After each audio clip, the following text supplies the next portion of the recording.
Hello everyone, we are today from Mostahian in Bosnia and Herzegovina. Today I have found someone very interesting. He is from Uzbekistan.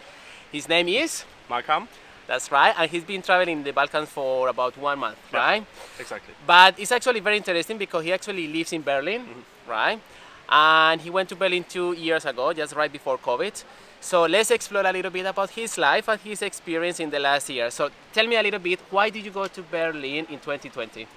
Okay, I actually planned to do an internship in Berlin at the German Parliament, but unfortunately, because of the COVID, it was postponed to the next year. So, and I spent this 5 or 6 periods of time just having or doing nothing, and then I started my masters there in 2020 in October, and basically I am still doing my masters in political science. Um, well, yeah, and then the internship I did the year after, like 2021, in the office of member of Parliament of Germany. Wow, that sounds very interesting. Yeah, it That is. sounds amazing. So that means that you did law in your country? Or? I did no, I did. I studied international relations, but I'm now doing like political science. Yeah. Right. And how did you find people from Berlin? Because I actually went to Berlin a few weeks ago Yeah. and I met Ukrainians, I've met a lot of refugees in that country, and people felt very welcome Yeah. in Germany, right? It is actually. I mean, it was the case with me too. Honestly, I was already in Germany like when I was a child, but I couldn't like take this experience how the people are. I mean, the perception as a child is not like you are an adult. So when I came there, I felt like a home to be honest, and more importantly, I could also speak German to that time. So it was. I had no difficulties to to get along with people, with German people or with international community as well. So I felt like I am home there. And why you decided to move there? Only for studies or for economical or Actually, another reason? yeah. I mean, the main reason is probably to study. I mean, I did my bachelor's in Uzbekistan. It was good. It was not bad for the country. It's actually one of the best university where I did my bachelor's in Uzbekistan. But I still wanted to have like European experience. I mean, experience in a European educational institution. So Berlin was the perfect choice for me because first of all because of the internship in the Bundestags, and yeah, because of the international community. I was in love with the community. You felt like a home, as I said, and as a foreigner, you don't feel as if you are, I don't know, not part of this community. So the international community is the core in the heart of this city. So yeah, I would encourage and recommend everyone to come to Berlin. It's just perfect, the city. You're gonna love it. And what is the best way to go to Germany for anyone who wants to go to Berlin? So maybe try a scholarship or an internship. I mean, yeah. Basically, you have to. The best way is, of course, to go as a student. I would say.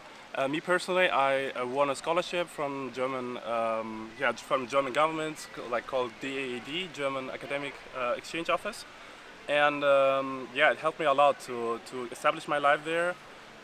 Otherwise, you have to have like some procedures, but I'm pretty sure everyone could like Google it how to. But if you do it as a student and you win a scholarship, it's the best way to go there and to establish your life there. And I think a lot of courses are in English too, right? You don't need to learn German. Yes, but there is still a but. I mean, it's quite difficult to find courses in pure English. Of course, I mean, I have like some acquaintances and friends who studied in English and for free. And by the way, to study in Germany in general is at least in public institutions for free. But the thing is, like, you cannot probably find as much courses in English as you would find in German. So if you have time, for example, if you are still in your bachelor's still have like 2 years or something like this, I would really encourage you to start learning German if you really intend to come to Germany. So it helps a lot, and it helps first of all to find a good master studies place, and to get along in the society. And it's quite important, I would say, to speak the local language. That's true, absolutely. Wherever you go, I think it's essential to learn the local language. That's true. You name it. Now, actually, that for me is very fascinating. The first person that I meet from Uzbekistan. What can you tell everyone about your country? Like Oh. about a little bit about history, food, how people look like, what can you find in Uzbekistan? Because I'm pretty sure 99% of people who are going to watch this video have no idea about Uzbekistan. Okay. So what can I tell for sure? As I live like for the last 2.5 years in Germany, I really miss our food because it's one of the best foods, of course, in my opinion. And yeah, so what concerning cuisine,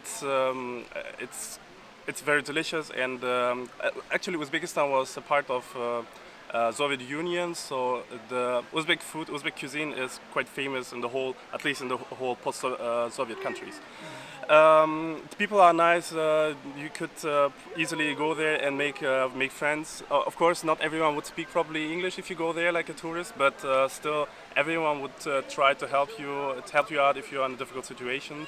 I even know like some stories from tourists who just traveled like with backpack and they just got invited to the homes like for free and yeah, as a guest. So I think it's gonna be like a quite interesting and good experience if you go there. And which language do you speak? I speak like Uzbek is my mother tongue, Russian, English, and German. So you have a strong influence from Russia, or Yeah, how it's different you are? No, actually, those are two different countries, I would say. But due to the heritage, due to the history, due to the post-Soviet heritage, I would say, there are still many people speaking Russian and learning Russian. But I would say the percentage of young people who learn English are nowadays more than those who speak Russian. So yeah, and but anyways, if you speak, let's say Russian, you would of course easily get along in the country as well. Let's talk about budget. So Okay. we wanna go there. So you say public transport is about 2-3 euros dollars. So what about food? Maybe around 5-10, I would say, or a little bit more expensive. I think I mean I traveled quite a lot in Europe, in the Balkans, and other countries as well, in Japan, for example, as well. And from all those countries I have been and I have lived so far, is Uzbekistan one of the cheapest countries probably to travel even around. Concerning food, very famous Uzbek food is called plov or palov, and you would easily get it for less than 3 euros, I Oh, think. wow. And it's quite, I mean, one portion is quite, yeah, you get full of it, let's say. So, yeah, maybe just drinks and maybe salad, absolutely under 5 euros. You get along and you get, of course, quite full. That's really cheap because here in Bosnia and Herzegovina you find the cevapi Yeah. and you find it for about 5 to 10 euros, Yes, right? exactly. So sausages and a small piece of bread, like kind of pita bread, Yeah. and it's called like a small kebab. Yeah. Turkish influence, Ottoman influence. Of course, I mean there are probably places who you would where you would probably like pay more, but an average not more than 5 to get full, I would say.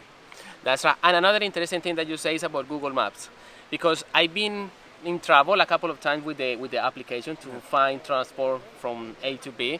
But there is actually a really useful app that you can use in these countries and even in Uzbekistan, and it's called Move It. I'm not sure if you use it. So Yes. Move It is the app for public transport in these countries, especially when Google Maps doesn't work. So this is the link. Let's put it here in the middle. And you can download, and it's very easy to use. But obviously you need internet as well.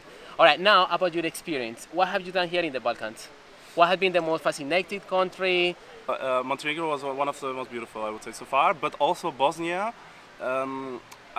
As I study political science, I find the history of the countries also very interesting. And from all those post-Yugoslavian countries, I think Bosnia has the most, I would even say, most tragic history. So it was quite interesting to learn about this, and that's why it was for me personally quite interesting to go to the museums here in the Bosnia and to talk to people.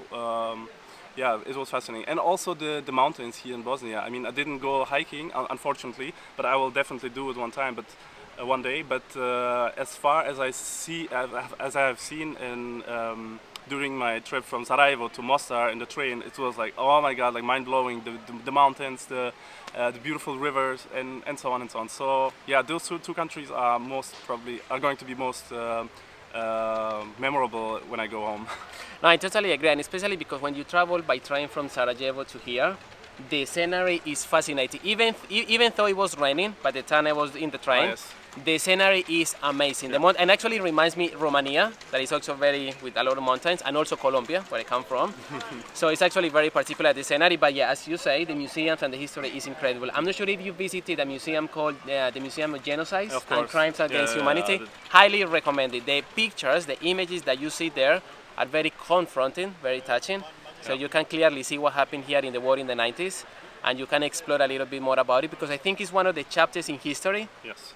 that you don't really study. Like in South America, I know a lot of people have no idea about what happened here in the 90s, and I guess in a lot of countries it's the same thing. Unfortunately, yes. But so the tragedy which took place here in the 90s, that's I don't know, heart bleeding, I would say. So it touched me a lot. So I'm still in the impressions of this. I don't know how I cannot describe what kind of impression those are, but still it touched me, and it's gonna be in my memory for a long time. That's for sure. No, and especially when you learn that in this country, for example, there were concentration camps. Like I didn't have any idea. I thought it was only in Germany, Yeah, you know. yeah, But yeah. in the 90s, after 40 years of the Second World War, there were concentration camps in this region. It's something that is very touching, very interesting to explore. And yes, as you said, food, history, traveling around the sceneries are one of the best things you can do here. Probably. All right, thank you very much for your time. So Thank obviously you. we're gonna keep traveling. We will be in Dubrovnik tomorrow, and yes, all the best in your adventures. Thank you. And yeah, we see you in a new chapter, in a new place. We never know where it's gonna be. Maybe Dubrovnik, maybe Albania. We'll see. Where I'm gonna be another person like Markham. Markham. That's right. Bye bye. Bye.